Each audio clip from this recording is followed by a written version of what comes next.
정치와 법 13번째 디딤 영상을 시작하겠습니다. 저번 시간에 이어서 대통령제의 특징에 대해서 공부하도록 하겠습니다. 저번 시간에 대통령제는 입법부와 행정부를 국민의 선거에 의해서 따로따로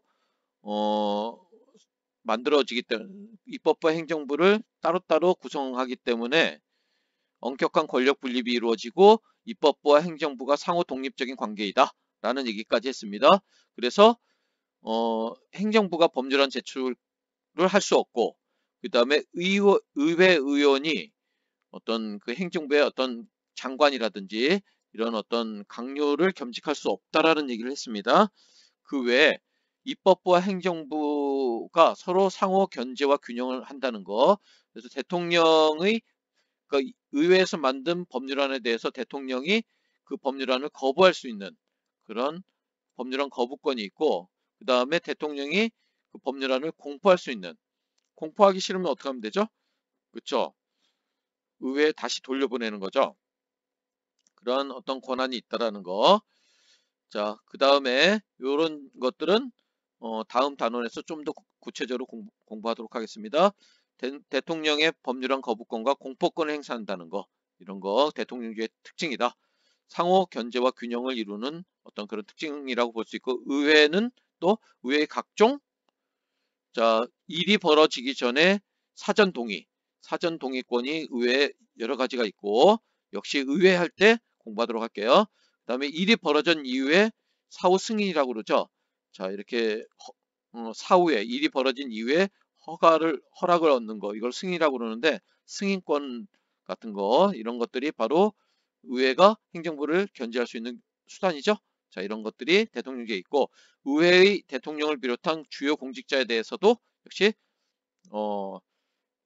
이런 사람들은 잘못했으니까 심판을 받아야 된다라고 의결할 수 있는 거죠. 그걸 탄핵소추권이라고 하죠. 이런 탄핵소추권을 행사할 수 있다는 거.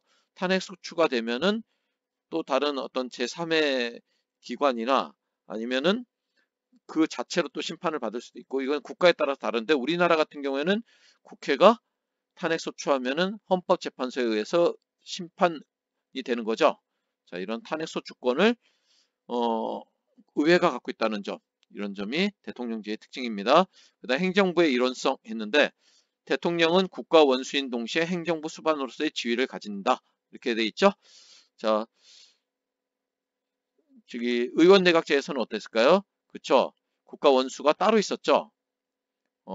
총리는 의원내각제에서 행정부 수반으로서의 역할을 하지만은 대통령제에서는 국가 원수의 역할과 행정부 수반의 역할을 동시에 한다는 거.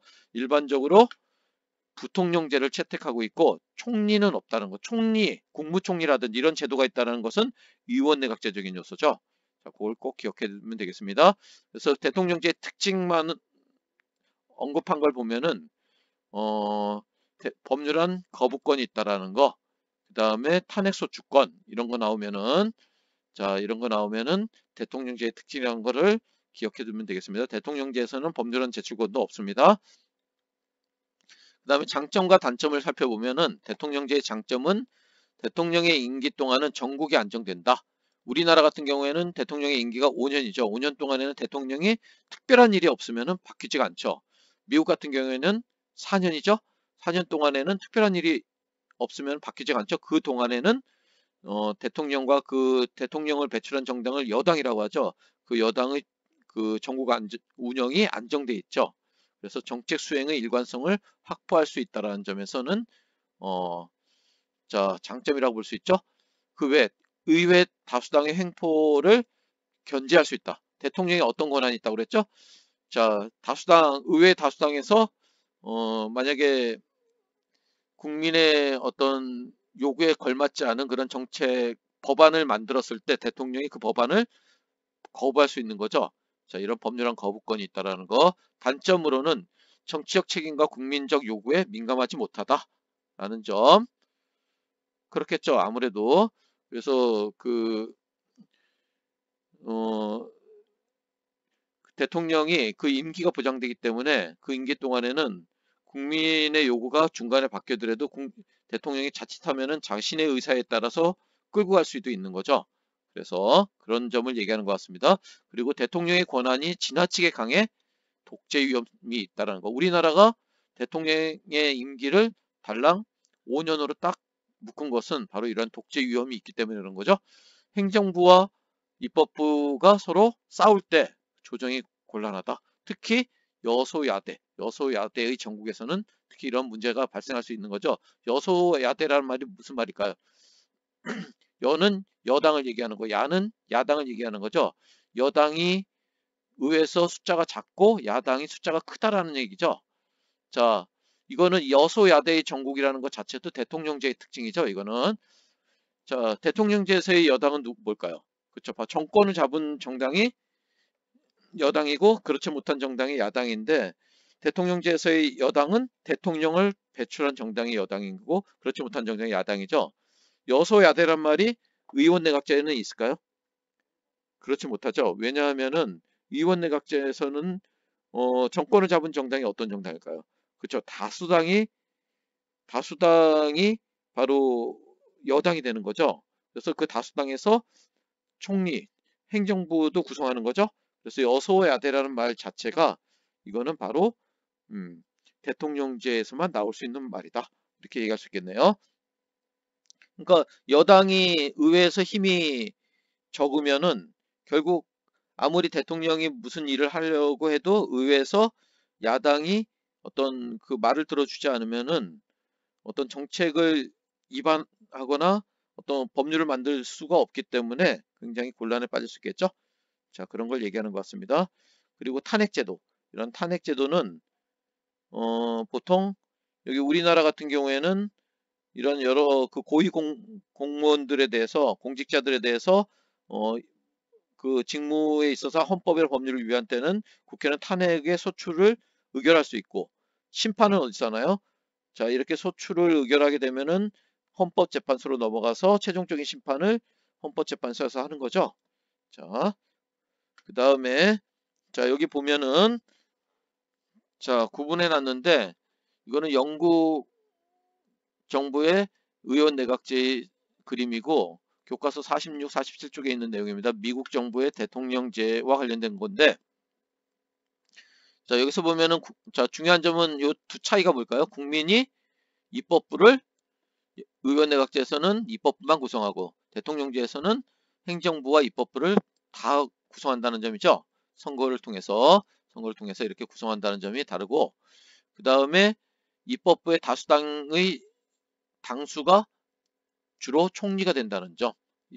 그래서 행정부를 구성한다는 점. 행정부하고 입법부가 굉장히 끈끈한 관계로 맺어져 있다는 거. 그래서 이런 어떤 권한이 있다는 거. 법률안 제출도 할 수 있고 의회 상권도 있다는 거. 그 다음에 대통령제의 특징만으로 구성되는 거 법률안 거부권 이런 거 탄핵소추권 이런 것들은 대통령제에만 있는 제도다라는 것을 알고 있으면 되겠습니다. 자, 그 다음에 이원정부제라는 게 있죠. 대통령제와 의원 내각제가 혼합된 정부 형태고 자, 프랑스가 대표적인 사례다. 간단히 살펴보도록 하겠습니다. 대통령과 의회 의원을 국민이 직접 선출한다. 이 점은 바로 뭘까요? 국민이 둘 다 선출한다는 점에서는 대통령제의 특징이죠. 자, 그런데 자, 어떤 특징이 있냐면은 대통령은 국민의 직접 선거에 의해 선출되고 의회에 대해서는 책임지지 않습니다. 그렇지만 의회 상권을 갖는다는 거. 이거는 의원 내각제적인 요소죠. 의원 내각제적인 요소라는 거. 그리고 총리라는 제도가 있는 것 자체가 바로 의원 내각제적인 요소죠. 총리는 의회에서 선출되고 그 다음에 대통령이 임명하고 내각은 의회의 신임에 의존하여 의회에 대해 책임을 진다. 서로 끈끈한 관계라는 거죠. 자, 이것도 역시 의원 내각제적인 요소고 뭐 이렇게 섞여 있는 거죠. 의회는 대통령에 대한 불신임권은 없고 총리와 내각에 대한 불신임권을 가진다는 거. 총리와 내각에 대해서 불신임권을 갖는다는 것 자체가 바로 의원 내각제적인 요소죠. 그리고 대통령의 소속 정당과 총리 소속 정당이 서로 다른 동거 정부가 구성되기도 한다.